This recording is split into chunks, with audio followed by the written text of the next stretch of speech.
오늘은 영등포구의 여러 재개발 사업지 중에서도 뛰어난 사업성으로 주목받는 신길 제2구역의 사업성과 미래 가치에 대해 분석해 보겠습니다. 신길동이라고 하면 누군가는 신길역과 대방역 주변, 그러니까 북쪽을 떠올리고 또 어떤 사람은 신풍역과 보라매역 인근에 해당하는 남쪽을 떠올립니다. 그만큼 사람마다 인식이 다른데요. 사실 신길동은 면적이 꽤 넓어서 가장 최상단에 해당하는 신길역 인근부터 하단의 신풍역 주변까지 전부 포함됩니다. 그리고 신길동 일대는 낡은 단독주택과 다가구, 다세대 주택이 빽빽하게 들어선 곳으로 오랫동안 서남권의 대표적인 낙후지역으로 인식돼 왔습니다. 이렇게 거주 환경이 좋지 않다 보니까 사람들은 더 나은 주거지를 찾아서 하나둘씩 동네를 떠났고 그 빈자리는 경제적으로 여유가 없는 사회 초년생이나 조선족 중국인들이 채워가기 시작했죠. 이런 신길동의 변화의 바람이 분 것은 2005년도부터입니다. 당시 서울시장이던 이명박 전 대통령은 신길동 남쪽 일대를 제3차 뉴타운으로 지정해서 본격적인 개발의 시작을 알렸는데요. 그 결과 당초 계획했던 신길 뉴타운 전체 지역이 개발되지는 않았지만 2016년 레미안 프레비뉴의 입주를 시작으로 신풍역과 보라매역 일대에 약 1만 세대의 신축 아파트가 공급되었습니다. 그렇다면 여러 이유로 사업이 대거 취소되었던 신길 뉴타운 북쪽 지역은 지금 어떻게 되었을까요?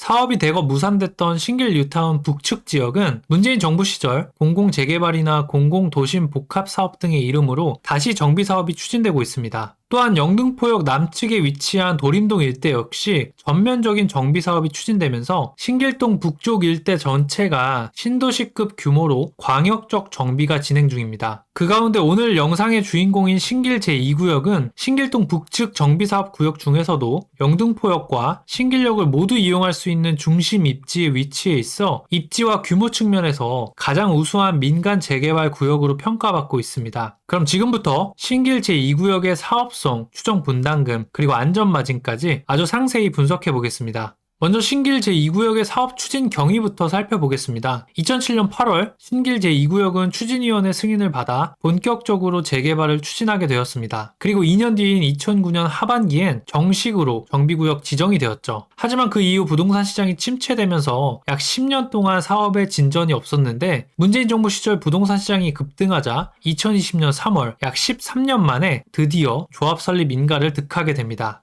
그리고 작년 12월엔 삼성과 GS를 시공사로 선정하였고 현재는 사업 시행 인가를 준비 중에 있습니다. 신길 제2구역은 총 사업 면적이 11만 6,900제곱미터, 그중 아파트를 지을 수 있는 대지 면적만 해도 약 2만 9천 평에 달할 정도로 거대한 사업 규모를 자랑합니다. 게다가 2024년 경비계획 변경을 통해서 용적률이 300%로 상향되었고 최고 층수도 49층까지 높아지면서 전체 세대수가 크게 증가했습니다. 그리고 이로 인해 사업성도 이전보다 한층 더 개선될 수 있었습니다. 오른쪽 정비계획 결정도를 보면 미래의 신길 제2구역 모습을 그려볼 수 있는데요. 구역 중앙부에는 최고 49층의 공동주택과 부대시설이 들어서게 되고요. 오른쪽 끝에 신규 어린이 공원과 공공청사도 새롭게 생기게 됩니다. 그리고 구역 중간에 도로가 크게 생기면서 기반시설 또한 대폭 확충될 예정입니다. 자, 그렇다면 신길 제2구역은 총 몇 세대 규모의 단지가 될까요? 정비계획에 따른 신길 제2구역은 분양 1901세대, 임대 649세대를 포함한 총 2550세대의 대단지로 다시 태어나게 됩니다. 평형 구성은 전용 3구제곱미터를 시작으로 4구, 5구, 74, 84, 101, 112, 145, 167까지 총 9개의 평형으로 나뉘어 있고 8호제곱미터 초과 평형이 323세대, 74제곱미터와 84제곱미터도 1321세대로 중대형 평형이 주력인 아파트가 될 예정입니다. 한편 총 1901세대로 계획된 분양주택에는 조합원 분양분과 일반 분양이 함께 포함되어 있는데요. 이제 그 세부 구성을 조금 더 자세히 살펴보도록 하겠습니다. 지금 보시는 건 분양주택 1901세대를 조합원 분양, 일반 분양, 보류지로 구분한 자료입니다. 정비계획에 따르면 조합원 분양은 965세대, 일반 분양은 936세대로 배정됐습니다.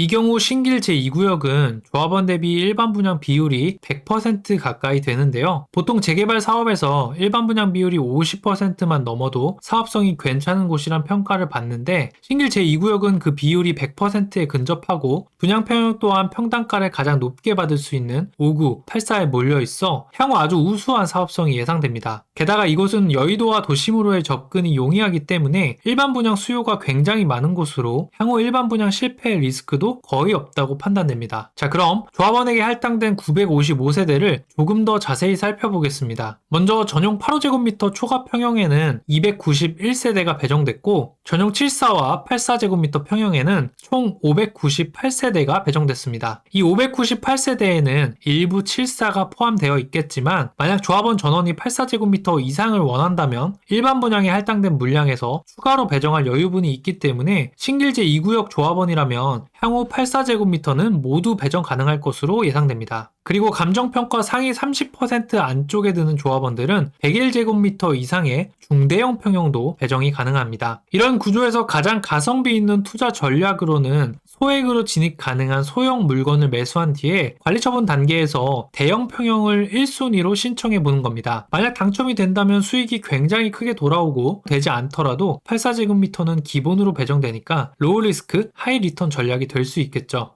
한편 5구제곱미터에 총 66세대를 배정했는데요. 그 이유는 신길 제2구역의 조합원은 총 889명인데 조합원에게 배정된 세대수는 955세대로 전체 조합원 수보다 66세대가 더 많습니다. 이렇게 차이나는 66세대는 한 명이 두 채를 받는 1+1 조합원이 66명 있다는 의미로 해석할 수 있습니다. 그래서 이 66세대를 전용 5구제곱미터에 플러스 1주택으로 배정했습니다. 그럼 이제 사업성을 나타내는 지표인 비례율 분석을 통해서 평형별 추정 분담금, 총 투자금, 안전마진까지 한번 살펴보도록 할게요. 정비계획에 따르면 신길 제2구역의 추정 비례율은 108.59%입니다. 숫자만 놓고 보면 사업성이 꽤 좋아 보이는데요. 하지만 제가 여러 번 강조했듯이 비례율이라는 수치 자체보다 더 중요한 건 그 계산에 사용된 공사비, 일반 분양가가 얼마나 현실적이고 적절하게 책정되었느냐입니다. 신길 제2구역의 비례율 108.59%는 평당 일반 분양가 3,582만원, 공사비 802만원을 기준으로 산정된 수치입니다. 이제 이 분양가와 공사비가 적절한지 검토해보고 필요하다면 조정된 수치를 반영해서 보정된 비례율도 다시 계산해보겠습니다. 먼저 일반 분양가부터 검토해보겠습니다. 현재 같은 신길동 권역에 있는 신길 뉴타운의 시세는 전용 84 타입 기준 16억 5천에서 17억 원으로 평당가로 환산하면 대략 5천만원 수준입니다. 따라서 신길 제2구역 비례율 산정에 활용된 일반 분양가 3,582만원은 인근 시세 대비 낮게 책정되어 상향 조정할 필요가 있습니다. 그래서 저는 이번 분석에서 일반 분양가를 인근 시세보다 약간 낮은 4,800만원으로 수정하려 합니다. 다음은 공사비 검토입니다. 신길 제2구역은 비례율 산정 시 공사비를 802만원으로 책정했습니다. 그러나 24년도 서울 정비사업의 평균 공사비는 840만원으로 802만원은 현재 시장 상황 대비 다소 낮은 것을 확인할 수 있습니다. 따라서 공사비는 최소 840만원보다 높은 것이 타당하며 이번 분석에서는 공사비를 850만원으로 수정 반영할 예정입니다. 이렇게 일반 분양가는 평당 4,800만원, 공사비는 850만원으로 조정된 수치를 반영하면 비례율은 약 146%가 되어 기존 대비 무려 38%가량 상승하게 됩니다. 공사비와 일반 분양가가 모두 오른 상황인데도 비례율이 이렇게 크게 상승한 이유는 무엇일까요? 그 핵심은 바로 일반 분양 물량에 있습니다. 앞서 간단히 언급했지만 신길 제2구역은 일반 분양 세대가 936세대로 조합원 물량과 맞먹는 수준입니다. 따라서 일반 분양가 상승은 곧 분양 수입의 증가로 이어졌고 증가된 규모가 공사비 상승분을 훨씬 더 상회해서 비례율이 이렇게 폭발적으로 상승하게 된 거죠. 자, 그럼 이제 이 조정된 비례율 수치를 바탕으로 실제 매물을 분석해서 평형별 추정 분담금, 총 투자금, 안전마진까지 알아보도록 하겠습니다. 분석에 활용된 매물은 7월 3일 등록된 단독주택으로 매매가는 7억 원에 나와 있습니다. 해당 주택은 1975년도에 지어진 건물로 토지는 약 7평, 건물 연면적은 그보다 작은 약 4평 수준입니다. 현재 신길 제2구역은 아직 감정평가가 진행되지 않은 상태이기 때문에 원가법으로 이 물건의 감정평가 금액을 추정해 볼게요. 원가법은 토지와 건물의 가치를 각각 평가한 뒤에 이를 합산해 산정하는 방식인데요. 이 사례처럼 건물은 오래되어 면적도 작고 가치가 거의 없다고 판단되는 경우 건물 가치는 0에 가까운 것으로 간주해도 무방합니다. 그렇다면 토지에 대한 평가 금액만 구해주면 되겠죠? 보통 단독주택 토지는 공시지가에 보정률 1을 적용해 추정합니다. 이 물건은 토지가 7평, 공시지가는 평당 1288만원이고 여기에 보정률 2를 곱해주면 대략 1억 8천만원이 계산됩니다. 따라서 이 물건의 예상 감정평가 금액은 1억 8천만원으로 추정되고 현재 매매가 대비 프리미엄은 대략 5억 2천만원으로 볼 수 있겠네요. 그럼 이어서 각 평형별로 예상되는 분담금과 총 투자금 그리고 안전마진은 어느 정도인지 살펴보겠습니다.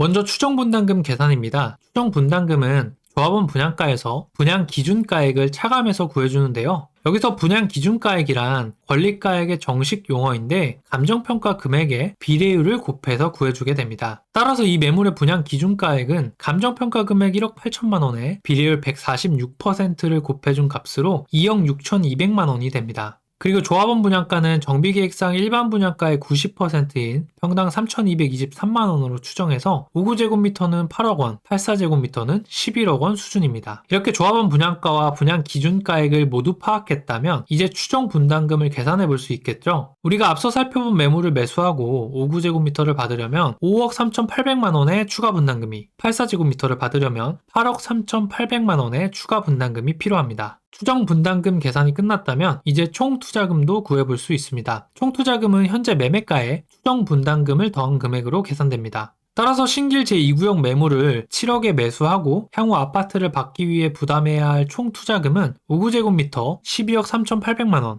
84제곱미터는 15억 3,800만 원이 필요하게 됩니다. 그럼 이제 이 총 투자금을 기준으로 향후 입주 시점의 예상 가치와 비교해서 안전마진이 얼마나 확보되는지 분석해 보겠습니다. 안전마진을 구하려면 먼저 신길 제2구역 아파트의 향후 시세를 예측할 수 있어야 하는데요. 보통 주변의 신축 아파트를 비교단지로 선정한 뒤에 연식과 세대수 등을 보정해서 계산해줍니다. 이번 분석에서는 신길 뉴타운의 힐스테이트 클래시안을 비교단지로 선정했어요. 해당 아파트는 같은 신길동 권역 내 위치한 신축 아파트로 2020년식 1456세대 규모의 대단지이며 현재 84타입 기준 16억 5천만 원에서 17억 원 수준에 거래되고 있습니다. 이제 이 비교단지를 기준으로 신길 제2구역이 재개발을 통해 신축 아파트로 탈바꿈했을 때 예상 시세가 어느 정도 형성될 수 있을지 예측해 보도록 하겠습니다. 비교단지는 신길 제2구역보다 세대수는 작지만 이미 주거지가 형성된 뉴타운에 위치한 걸 감안해서 연식 보정과 인플레이션만 반영한 예상 시세를 계산해 보겠습니다. 먼저 연식 보정이란 비교단지 아파트를 25년에 신축한 아파트로 가정해서 매매 가격을 보정해주는 작업인데 5년 내 입주한 아파트의 경우 추가 보정률이 없습니다. 따라서 비교단지의 연식 보정률은 100%로 보정 가격 또한 실거래가와 동일한 5구 타입 14억, 84 타입 16억 5천만 원입니다. 여기에 준공 시점까지 인플레이션을 적용해서 2차 보정을 해줄 예정인데요. 준공까지 소요되는 시간을 10년, 연평균 인플레이션을 보수적으로 3% 적용하면 인플레이션 보정률은 34%가 되고 따라서 최종 보정 가격은 5구 타입 18억 7천만 원, 84 타입 22억 원으로 계산됩니다. 자, 이제 신길 제2구역 투자 시 안전마진을 얼마나 확보할 수 있는지 확인해 보겠습니다. 안전마진은 준공 후 예상 시세에서 총 투자금을 차감한 금액입니다. 5구 타입의 경우 예상 시세가 18억 7천만 원, 총 투자금은 12억 3,800만 원으로 안전마진은 6억 3,200만 원입니다. 84 타입은 예상 시세 22억, 총 투자금은 15억 3,800만 원으로 6억 7,200만 원의 안전마진이 예상됩니다. 이렇게 신길 제2구역의 안전마진까지 분석해 봤는데요. 어떠신가요? 마진 규모가 매력적으로 느껴지시나요? 저는 개인적으로 향후 실제 마진은 오늘 분석보다 더 커질 수 있을 것으로 생각하고 있습니다. 신길 제2구역이 입주할 시점에는 신길동이란 동네의 인식 변화, 주변의 광역적 정비가 함께 이루어져 주거지역으로서 가치가 지금보다 한 단계 더 업그레이드 될 것으로 보기 때문입니다. 게다가 신길 제2구역은 아직 서울시의 핵심 사업성 개선 방안 중 하나인 사업성 보정계수가 적용되지 않은 사업장입니다. 보정계수 적용은 서울시 평균 공시지가 대비 사업 대상지의 공시지가가 낮은 경우 적용이 가능한데요. 24년도 서울 평균 공시지가는 596만원, 신길 제2구역의 공시지가는 390만원 수준으로 향후 보정계수 1.5 내외가 적용 가능할 것으로 예상됩니다. 이렇게 되면 분양 용적률을 추가 확보할 수 있게 돼서 지금도 좋은 사업성이 앞으로 더 좋아져 분담금도 더 줄어들 수 있겠죠.